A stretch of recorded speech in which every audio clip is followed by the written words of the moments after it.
एक बार ही घूमते फिरते एक संत के स्थान में पहुँचे। वे संत जी संतों की खूब सेवा करते थे, परंतु उस दिन वे बड़े उदास थे। श्री लफरा जी ने उदासी का कारण पूछा। उन्होंने बताया कि यहाँ का राजा एक दुष्ट यवन है, वह आश्रम को हड़पना चाहता है, इसलिए मैं बहुत चिंतित हूँ। श्री लफरा जी ने उन संत जी से कहा कि आप आश्रमवासी सभी संतों को लेकर कहीं अन्यत्र चले जाइए, मैं अकेले दुष्ट को देख लूँगा। आपकी बात मानकर वे संत आश्रम छोड़कर कहीं चले गए। आप अकेले वहाँ रह गए।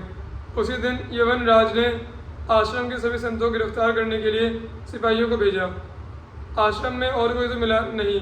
सिपाहियों ने श्री लफरा जी को ही पकड़कर नज़रबंद कर कारागार में डाल दिया।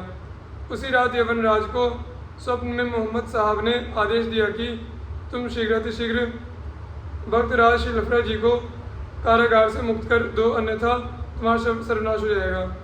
फिर क्या था, प्रातःकाल होते वह दुष्ट यवनराज नंगे पांव दौड़ा हुआ आपके पास गया और चरणों में पड़कर अपराध के लिए बहुत क्षमा याचना की। श्री लफरा जी ने क्षमा प्रदान करते हुए उसे साधु सेवा का उपदेश दिया।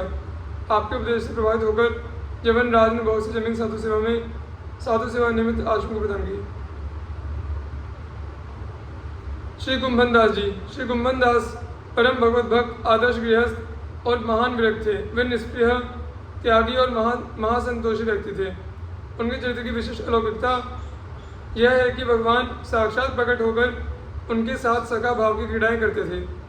कुंभन दास का जन्म गोवर्धन के सन्निकट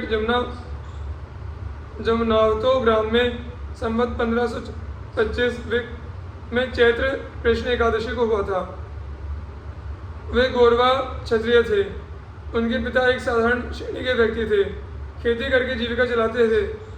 कुंभन दास ने भी पैतृक वृत्ति में ही आस्था रखी और किसानी का जीवन ही उन्हें अच्छा लगा। परासोली में विशेष रूप से खेती का कार्य चलता था। उन्हें पैसे का अभाव आजीवन खटकता रहा, पर उन्होंने किसी के सामने हाथ नहीं पसारा। भगवत भक्ति ही उनकी संपत्ति थी। उनका कुटुंब बहुत बड़ा था, खेती की आय से ही उसका पालन करते थे। महाप्रभु वल्लभाचार्य जी उनके दीक्षा गुरु थे। संवत 1550 में आचार्य की गोवर्धन यात्रा के समय उन्होंने ब्रह्म संबंध लिया था। उनके दीक्षा काल के 15 साल पूर्व श्रीनाथ जी की मूर्ति प्रकट हुई थी। आचार्य की आज्ञा से वे श्रीनाथ जी की सेवा करने लगे। नित्य नए पद गाकर सुनाने लगे। पुष्टि संप्रदाय में सम्मिलित होने पर उन्हें कीर्तन की ही सेवा दी गई थी। कुंभन दास भगवत कृपा को ही सर्वोपरि मानते थे। बड़े से बड़े घरेलू संकट में भी वे अपने आस्था पथ से कोई विचलित नहीं हुए। श्रीनाथ जी के श्रृंगार संबंधी पदों की रचना में उनकी विशेष अभिरुचि थी। एक बार श्री वल्लभाचार्य जी ने उनके युगल लीला संबंधी पद से प्रसन्न होकर कहा था कि तुम्हें तो निकुंज लीला की रस की अनुभूति हो गई। कुंभन दास महाप्रभु की कृपा से गदगद होकर बोले उठे कि मुझे तो इसी रस की नितांत आवश्यकता है। महाप्रभु वल्लभाचार्य के लीला प्रवेश के बाद कुंभन दास गोसाई विठल नाथ के संरक्षण में रहकर भगवान का लीला गान करने लगे। विठल नाथ जी महाराज उन पर बड़ी कृपा विठल नाथ जी महाराज की उन पर बड़ी कृपा थी। वे मन ही मन उनके निर्लोभ जीवन की सराहना किया करते थे। संवत 1602 में अष्टछाप के कवियों में उनकी गणना हुई। बड़े बड़े राजा महाराजा आदि कुंभन दास का दर्शन करने में अपना सौभाग्य मानते थे। वृंदावन के बड़े बड़े रसिक और संत महात्मा उनके सत्संग की उत्कट इच्छा किया करते थे। उन्होंने भगवत भक्ति का यश सदा अक्षुण्ण रखा। आर्थिक संकट और दीनता से उसे कभी कलंकित नहीं होने दिया।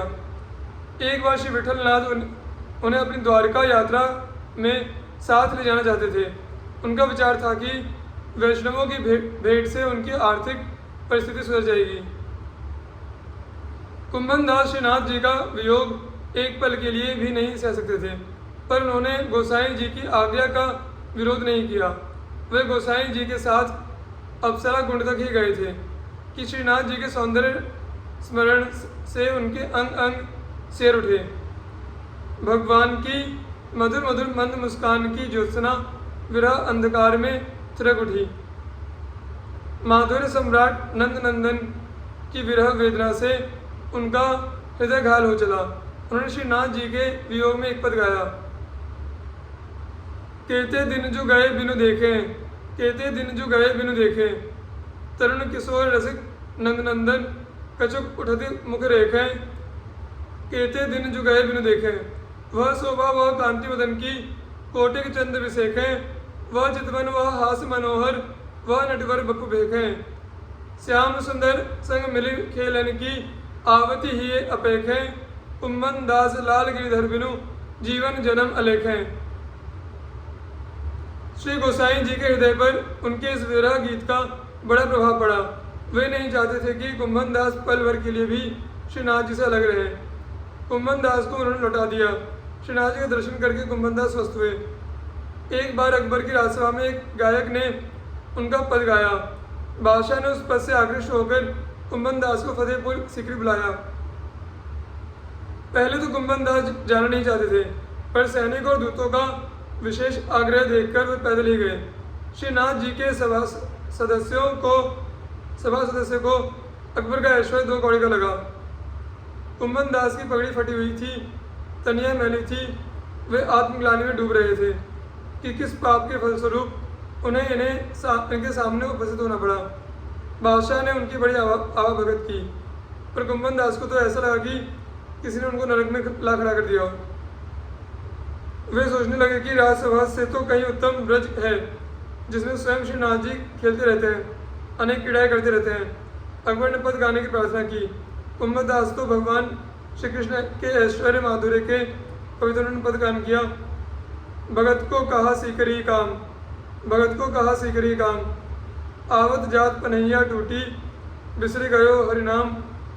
भगत को कहा सीकरी काम, जाको मुख देखें दुख लागे, ताको करनो पढ़्यो प्रणाम। कुम्भन दास लाल गिरिधर बिनु और सबे बेकाम।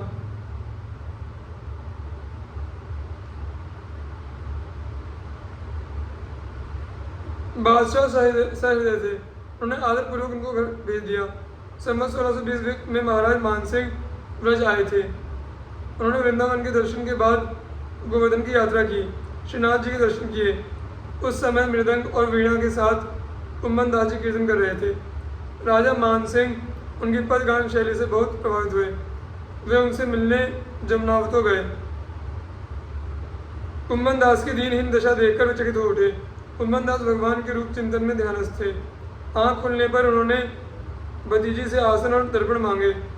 उत्तर मिला कि आसन घास पड़िया खा गई, दर्पण पानी भी पी गया। आशा यह था कि पानी में मुख देखकर वे तिलक करते थे।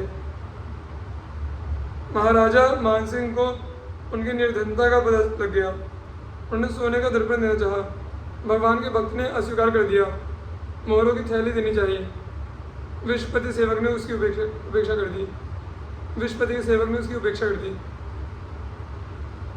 चलते समय मानसिंह ने जमुनावतों गांव कुम्भन दास के नाम करना चाहा, पर उन्होंने कहा कि मेरा काम तो करील के पेड़ और बेल के वृक्ष से ही चल जाता है। राजा मानसिंह ने उनकी निष्प्रता और त्याग की सराहना की। उन्होंने कहा कि माया के भक्त तो मैंने बहुत देखे हैं, पर वास्तविक भगवत भक्त तो आप ही हैं।